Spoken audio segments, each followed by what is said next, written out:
ॐ नमो भगवते वासुदेवाय। अथ षष्ठोऽध्यायः। ऋषिरुवाच इति तासां स्वशक्तीनां सतीनाम् असमेत्य सः प्रसुप्तलोकतन्त्राणां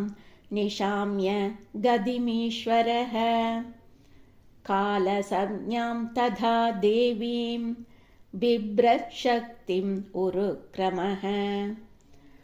त्रयोविंशतितत्त्वानां गणं युगपदाविशद् सोऽनुप्रविष्टो भगवान् चेष्टारूपेण तं गणं भिन्नं संयोजयामास सुप्तं कर्म प्रबोधयन् प्रबुद्धकर्मा दैवेन त्रयोविंशतिगो गणः प्रेरितो अजनयत् स्वाभिर्मात्राभिरतिपूरुषं परेण विशदा स्वस्मिन् मात्रया विश्वशृग्गणः चुक्षोभ अन्योन्यमासाद्य यस्मिन् लोकाश्चराचराः हिरण्मयः स पुरुषः सहस्रपरिवत्सरान् आण्डकोश उवासाप्सु सर्वसत्त्वोऽभबृंहितः स वै विश्वसृजां गर्भो देवकर्मात्मशक्तिमान् विबभाज आत्मनात्मानम् एकधा दशधा त्रिधा एष हि अशेषसत्त्वानाम् आत्मांश परमात्मनः आद्योऽवतारो यत्रासौ भूतग्रामो विभाव्यते साध्यात्मसादिदैवश्च सादिभूत इति त्रिधा विराट् प्राणो दशविध एकदा हृदयेन च स्मरन् विश्वसृजाम् ईशो विज्ञापितम् अदोक्षजः विराजम् अदपत्स्वेन तेजसैषां विवृद्धये अत तस्याभितप्तस्य कति चायतनानिह निरभित्यन्ददेवानां तानि मे गददशृणु तस्याग्निरास्यं निर्भिन्नं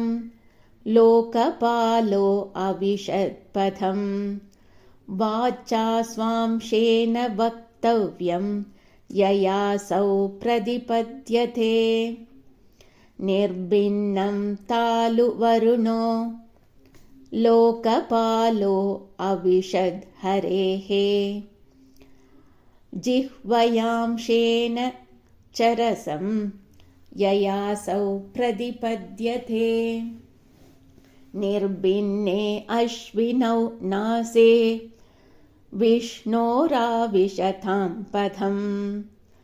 घ्राणेनांशेन गन्धस्य प्रतिपत्तिर्यथो भवेत् निर्भिन्ने अक्षिणी त्वष्टा लोकपालो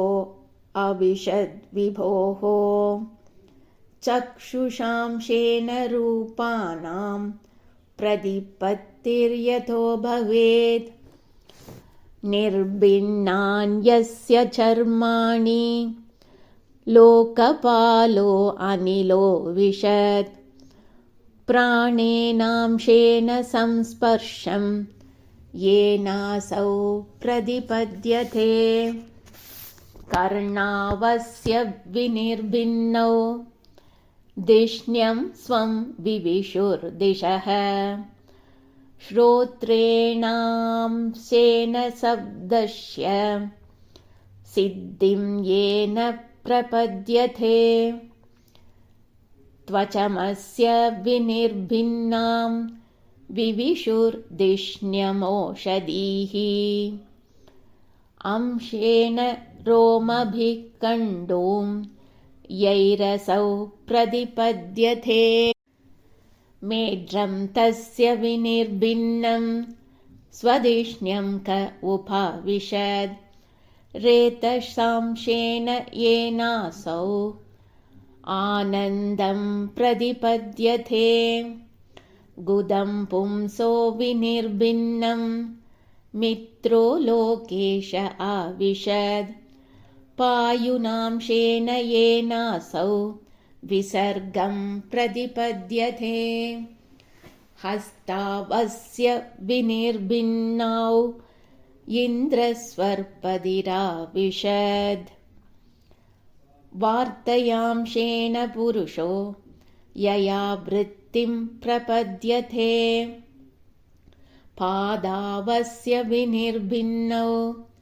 लोकेशो विष्णुराविशद् गत्या स्वांशेन पुरुषो यया प्राप्यं प्रपद्यते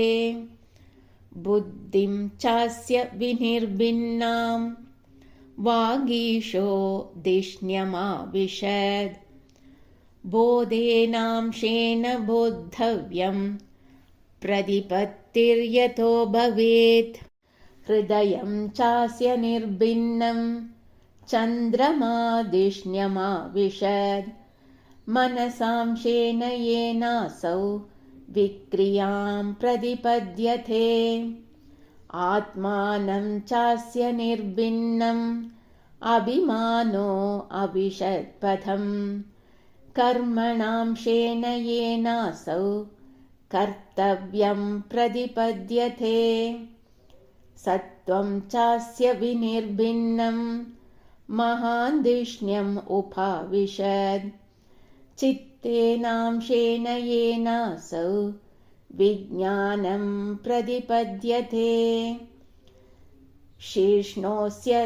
द्यौर्धरापद्भ्यां कं नाभेरुदपत्यथ गुणानां वृद्धयो येषु प्रतीयन्ते सुरादयः आत्यन्तिकेन सत्त्वेन दिवं देवा प्रभेदिरे दरां रजस्वभावेन पणयो ये च ताननो तार्तीयेन स्वभावेन भगवन्नाभिम् आश्रिताः उभयोरन्तरं व्योम ये रुद्रपार्षदां गणाः मुखतो वर्तत ब्रह्म पुरुषस्य कुरुद्वः यस्तून्मुखत्वात् वर्णानां मुख्यो अभूत् ब्राह्मणो गुरुः बाहुभ्यो अवर्तत क्षत्रं क्षत्रियस्तदनुव्रतः यो जातस्त्रायते वर्णान् पौरुषः कण्डकक्षतात् विशो वर्तन्त तस्योर्वोर् लोकवृत्तिकरीर्विभोः वैश्यस्तद् उद्भवो वार्तां नृणां यः समवर्तयत् पद्भ्यां भगवतो जज्ञे शुश्रूषा धर्मसिद्धये तस्यां जातः पुरा शूद्रो यद्वृत्त्या तुष्यते हरिः एते वर्णाः स्वधर्मेण यजन्ति स्वगुरुं हरिं श्रद्धया आत्मविशुद्ध्यर्थं यज्जाता सह वृत्तिभिः एतच्छक्तर्भगवतो दैवकर्मात्मरूपिणः कश्रद्धत्यादुपाकर्तुं योगमायाफलोदयम् अताभिकीर्तयाम्यङ्ग यथामति यथा श्रुतं कीर्तिं हरे स्वां सत्कर्तुं गिरम् अन्याभिधासतीम् एकान्तलाभं वचसोऽनुपुंसां सुश्लोकमौलेर्गुणवादमाहुः श्रुतेश्च विद्वद्भिरुपाकृतायां